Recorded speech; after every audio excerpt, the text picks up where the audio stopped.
বার্তা মুশফিকময় ঢাকা ঢাকা টেস্ট ক্রিকেটীয় আলোচনা যখন প্রায় হারিয়ে গিয়েছিল, বাংলাদেশের ক্রিকেট নিয়ে ডিসকাশনটা যখন প্রায় অফ হয়ে গিয়েছিল, স্পেশালি ভারতের বিপক্ষে ফুটবলে বাংলাদেশের 22 বছর পরের জয়ে যখন পুরো বাংলাদেশ ফুটবল কেন্দ্রিক একটা আত্মচিৎকার, স্তুতি, প্রশংসা বাক্য, স্যাটিসফ্যাকশনে ভুগছিল, ঠিক তখন ক্রিকেট আবার জানান দিল, মুশফিকের ছয় আবারও জানান দিল, স্টিল ক্রিকেট ইজ অ্যালাইভ।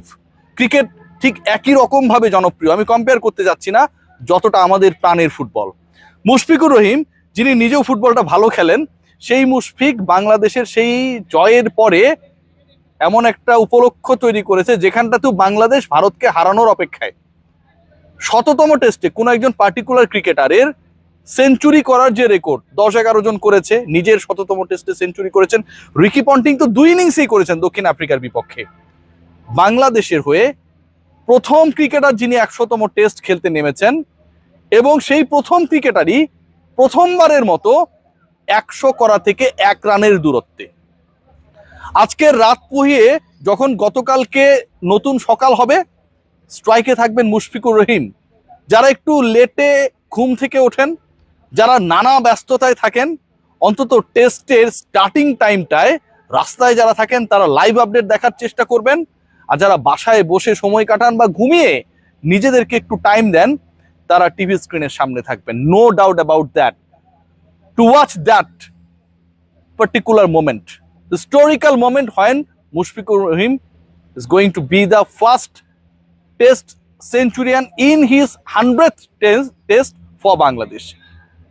বাংলাদেশের হয়ে সবচেয়ে বেশি টেস্ট খেলা, সবচেয়ে বেশি ডাবল সেঞ্চুরি করা, সবচেয়ে বেশি টেস্ট রানের মালিক, এবং 100 টেস্ট খেলতে গিয়ে পুরো পৃথিবীর মধ্যে সবচেয়ে বেশি সময় অপেক্ষা করা ক্রিকেটার মুশফিকুর রহিম এমন এক মাইলস্টোনের সামনে যখন পুরো বাংলাদেশ তার পক্ষে। আবেগী মুশফিক, অধ্যবসায়ী মুশফিক, অনেক বেশি ইমোশনাল মুশফিক, ডিসিপ্লিন মুশফিক, ঘাউরা মুশফিক, সবকিছু ছাপিয়ে এই মুহূর্তে সবার চোখে একজন মুশফিকে ভাসছেন, classical Mushfiq, indomitable Mushfiq, test ক্রিকেটে বাংলাদেশের রাজা মুশফিক, দ্য কিং মুশফিক। একজন ক্রিকেটারের লর্ডসে শুরু, এবং ঢাকা টেস্টে এমন একটা সিচুয়েশন তৈরি হয়েছে যখন 90 থেকে তিনি 100-র কাছে এগিয়ে যাচ্ছিলেন। আমরা যখন এই ম্যাচটা কাভার করছিলাম, দর্শক গ্যালারিতে যারা ছিলেন প্রত্যেকটা রানের জন্য আলাদা আলাদা করে করতালি দিচ্ছিলেন, ইন্সপায়ার করছিলেন। 10,000 হয়তো অথবা আরো কিছু কম মানুষ এই স্টেডিয়ামে, কিন্তু তাদের তালি, তাদের আওয়াজ, তাদের ভুবুজেলার চিৎকার, তাদের সমর্থন সবকিছু মিলিয়ে একটা জিনিসই যেন বারবার প্রকাশ করছিল, মুশফিকুর রহিম যখন ওই 100তম টেস্টে 100 রানের কাছে যাচ্ছিলেন, তখন যেন পুরো বাংলাদেশ হয়ে এই 5 থেকে 7,000 মানুষ চিৎকার করছিল। 187 বল খেলেছেন, 5টা 4 মেরেছেন, 99তে অপরাজিত রয়েছেন। এবং এই ম্যাচে মুশফিকুর রহিম কতটা কনসিস্টেন্টলি ব্যাটিং করার চেষ্টা করেছেন, টেস্ট মেজাজে ব্যাটিং করার চেষ্টা করেছেন, তার সেই 5টা 4 দেখলেই বোঝা যায়। দেখেন, সাদমান ইসলাম তিনি করেছেন 35, খেলেছেন 44 বল, কিন্তু এই 44 বলের মধ্যেই 6টা 4 মেরে ফেলেছেন। আবার যদি খেয়াল করে দেখি আমরা, মুশফিকুর রহিম তিনি খেলেছেন 187 বল, কিন্তু 44 বলে সাদমানের 6-4 মারার থেকে তার 4-এর সংখ্যা একটা কম। একদিকে ইনিংস বিল্ড আপ করেছেন, আরেক দিকে তার 100তম টেস্টকে স্মরণীয় করে রাখার চেষ্টা করেছেন। বাংলাদেশে মুশফিকুর রহিম এমন একটা ক্যারেক্টার, যে ক্যারেক্টারটা আর কখনো আসবে না। সবাই বলছেন ডিসিপ্লিন, তার ব্যাক প্যাড, প্রিপারেশন সবকিছুই যেন অন্য সবার জন্য একটা অনুকরণীয় দৃষ্টান্ত। যখন সাকিব আল হাসানের রানটা 217 হলো, ওটাকে কেউ টপকাতে পারবে কি পারবে না, মুশফিকুর রহিম সেটিকে টপকে গেলেন। 219-এ অপরাজিত সেই স্কোরটা এখনো বাংলাদেশের হয়ে টেস্টে কোনো ক্রিকেটারের ব্যক্তিগত সর্বোচ্চ। যখন সবাই ভাবছিল যে মোহাম্মদ আশরাফুল হয়তো হবেন বাংলাদেশের প্রথম টেস্টে ডাবল সেঞ্চুরিয়ান, 190-তে আশরাফুল আউট হয়ে যাওয়ার পর সেই গল টেস্টে মুশফিকুর রহিম করলেন প্রথম ডাবল সেঞ্চুরি। সবচেয়ে বেশি ডাবল সেঞ্চুরির রেকর্ডটাও তার 3টা। উইকেট কিপার ব্যাটার হিসেবে 2টা ডাবল সেঞ্চুরি পৃথিবীর আর কারো নেই। বাংলাদেশের হয়তো 3টা তার ডাবল সেঞ্চুরি রয়েছে, একটা উইকেট কিপার ব্যাটার না হয়ে, আর বাকি হচ্ছে উইকেট কিপার ব্যাটার হিসেবে। Wicket keeper batter and captain হিসেবে Mushfiqur Rahim is the only character যিনি ডাবল সেঞ্চুরি করেছেন।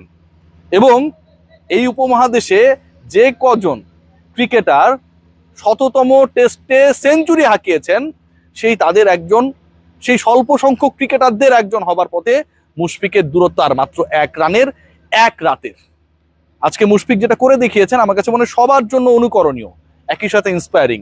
একজন ক্রিকেটারের নিবেদন কতটা হলে সেই ক্রিকেটার সবচেয়ে বেশি সময় লাগলো যার 100 টেস্ট খেলতে পুরো পৃথিবীর বুকে, এবং সেই 100তম টেস্টে এসেও তিনি কতটুকু কনসিস্টেন্ট, সবচেয়ে সিনিয়র ক্রিকেটার কতটুকু কনসিস্টেন্ট, সবচেয়ে সিনিয়র ক্রিকেটার কতটুকু নিজেকে শতভাগ মেলে ধরার জন্য উদ্গ্রীব, সেটা যেন প্রমাণিত হয়েছে আজকে মিরপুরে।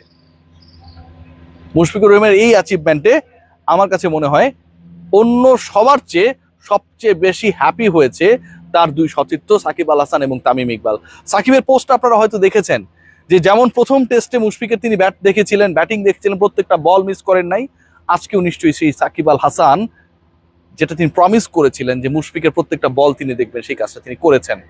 তামিম ইকবাল বলেছেন, তোর কাছে, তোর পাশে আমি থাকি আর না থাকি, তুই জেনে রাখিস আমি তোর পাশেই আছি। এই যে কথাগুলো, এই যে বক্তব্যগুলো, সাকিব দেশের বাইরে, তামিম এই মুহূর্তে দেশের বাইরে, ভাইরা ভাই মাহমুদুল্লাহ রিয়াদ ঠিকই এসেছেন মিরপুরে রেয়ার ক্যারেক্টার হিসেবে টু সাপোর্ট মুশফিকুর রহিম।